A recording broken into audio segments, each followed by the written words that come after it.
Tite no lugar de Zubeldia no São Paulo. O vídeo de hoje do canal do Nicola fala sobre o tema e conta também sobre o futuro de Pogba, que não será no Corinthians. Preciso te atualizar sobre Rony, bem mais perto de virar jogador do Atlético Mineiro, apesar da última proposta feita pelo Vasco. Te atualizo ainda sobre o Cruzeiro, que negocia a contratação de João Vitor, tem Thiago Maia a caminho do Santos, renovação de Arrascaeta emperrada, as últimas no mercado, bastidores, finanças e Caio Paulista na mira de um clube mineiro.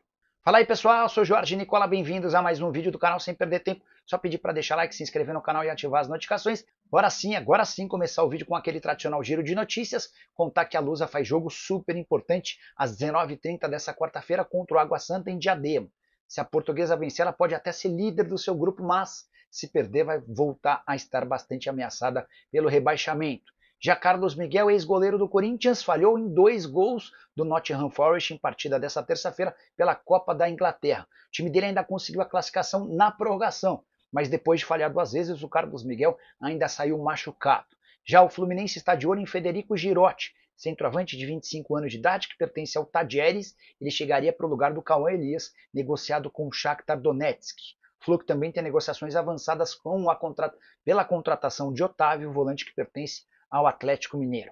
Bora falar agora sobre Caio Paulista de saída do Palmeiras. Verdão entende que alguém que custa R$700 mil por mês não pode ser a terceira opção na sua posição. Hoje o Caio Paulista está atrás do Piquerez, que é o titular, e do Vanderlan, que é um reserva. Para sorte do Palmeiras, já há um primeiro interessado. O Atlético Mineiro entrou em contato com dirigentes alviverdes para demonstrar a intenção de contratar o Caio Paulista por empréstimo até o fim da temporada. A ideia do Galo é que o Palmeiras ajudasse com parte dos salários. As tratativas entre os clubes existem e a gente pode ter uma definição nos próximos dias. Caio Paulista, que havia sido comprado do Tombense num chapéu em cima do São Paulo. Na oportunidade, o Palmeiras desembolsou R$18 milhões. Só para refrescar sua memória, em 2023, emprestado ao São Paulo, Caio Paulista fez uma grande temporada. E enquanto o São Paulo negociava com o Tombense a renovação ou a compra do atleta, o Palmeiras fez uma oferta melhor, se acertou com o Caio e também com o Tombense. O problema é que com a camisa alviverde o Caio Paulista nunca foi protagonista, pelo contrário, sempre bastante criticado por torcedores com desempenho bem razoável. Preciso falar agora sobre o Flamengo, mais especificamente de Arrascaeta. O empresário do meio atacante uruguaio procurou o Flamengo nos últimos dias para demonstrar a intenção de renovar o contrato, que só se encerra em dezembro de 2026. É natural que jogadores grandes como a Arrascaeta tenham as prorrogações de seus contratos acertadas com uma antecedência de 2 anos, tudo para evitar que o atleta chegue no último ano de contrato, podendo assinar um pré-contrato com qualquer outro clube. Mas, apesar do pedido do Arrascaeta para a extensão do vínculo e, por consequência, com um aumento salarial, o Flamengo decidiu postergar essa negociação. O Flu passa por um momento de dificuldade com o seu fluxo de caixa e entende que para renovar o Arrascaeta precisaria lhe conceder um aumento salarial. Hoje o Arrasca ganha na casa de R$1.300.000 por mês. Vários dos novos reforços do Flamengo ganham na casa de R$1,5 milhão. E o Arrascaeta está interessado em ter uma compensação financeira desse tamanho. Mas o Flamengo pretende reabrir conversas para a renovação de contrato do Arrascaeta somente no fim dessa temporada. Resta saber se essa atitude não será de risco. Isso porque no ano de 2026 o Arrascaeta entra na sua última temporada de contrato e a partir de julho já poderia assinar um pré-contrato com times do Brasil ou do exterior. E não é fácil ou não é difícil imaginar que rivais do Flamengo ofereçam uma compensação financeira bem superior a essa que o Flamengo paga hoje para o Arrasca. Quero te falar agora sobre Thiago Maia, mais perto de virar reforço do Santos. Negociações entre Inter e Santos estão tão avançadas que o Colorado decidiu tirar o Thiago Maia da lista de relacionados para a partida dessa noite contra o São Luís pelo Campeonato Gaúcho. E a operação tem moldes parecidos àquela que foi frustrada em janeiro. Na oportunidade, o Santos havia se comprometido com o pagamento de €6,5 milhões. 4 milhões seriam destinados ao Flamengo, pela dívida que o Inter tem com o Fla, pelo jogador. Os outros €2,5 milhões ficariam com o Colorado.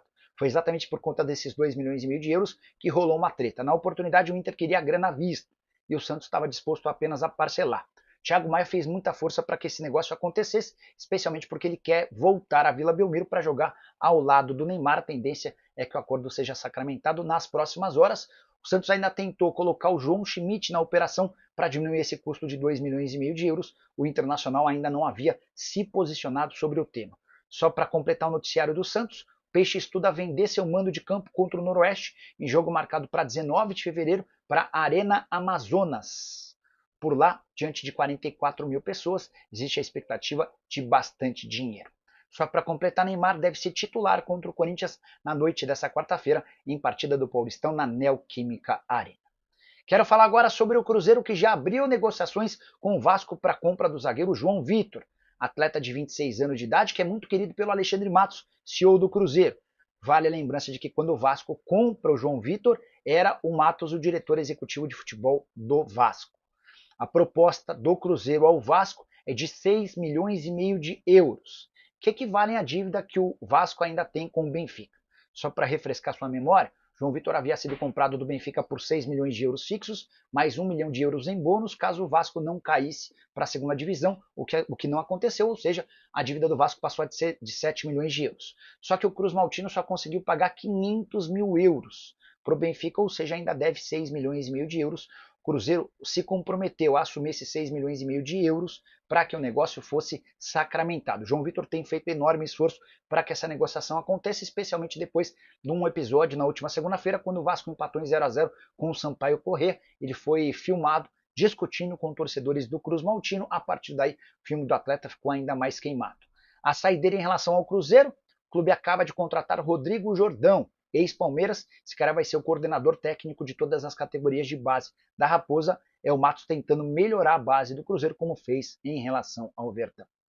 Hora de falar sobre o Rony. O leilão envolvendo o atacante parece bem perto do fim e com um final feliz para o torcedor do Atlético Mineiro.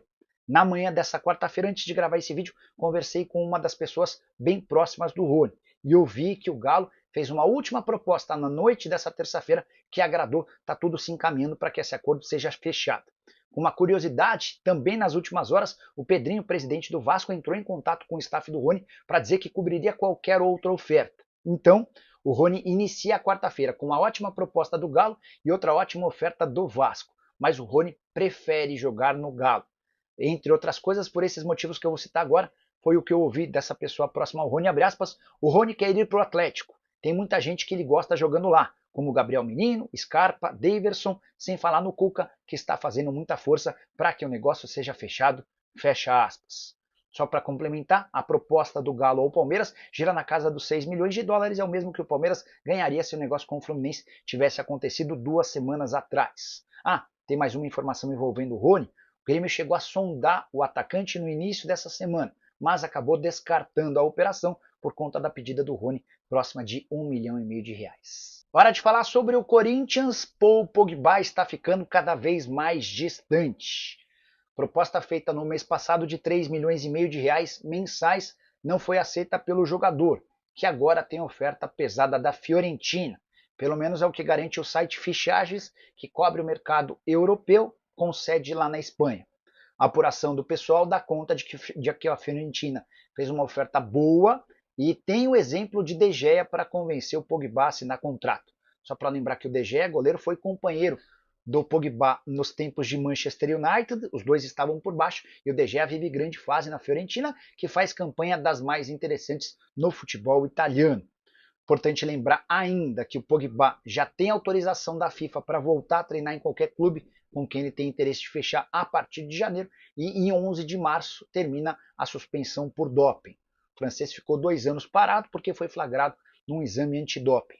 Ah, só para completar em relação ao Corinthians. O Pogba foi o grande alvo da diretoria de Augusto Melo nessa temporada, mas estou para te dizer que hoje o Corinthians já não é capaz nem de cobrir os 3,5 milhões de reais oferecidos no mês passado. A crise financeira cada vez maior tem impedido o Corinthians de fazer movimentos importantes. Só para completar em relação ao jogo contra o Santos, na noite dessa quarta-feira, na Neoquímica Arena, todos os ingressos vendidos e mais reclamação de torcedores alvinegros por conta do privilégio que vem sendo dado a sócios do Corinthians no Parque São Jorge. Quero falar agora sobre Tite e a chance dele substituir Zubeldia no São Paulo.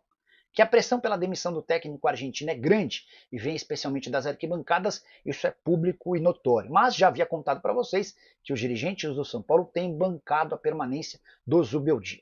Grande novidade vem agora: o Zanqueta, que cobre o dia a dia do São Paulo, afirma que Muricy Ramalho não quer a permanência do Zubeldia. coordenador de futebol do São Paulo e braço direito do presidente Júlio Casares, já teria inclusive indicado um substituto. O nome ideal, na visão do Muricy, seria o do Tite, ex-treinador da seleção, demitido no ano passado pelo Flamengo e desde então desempregado.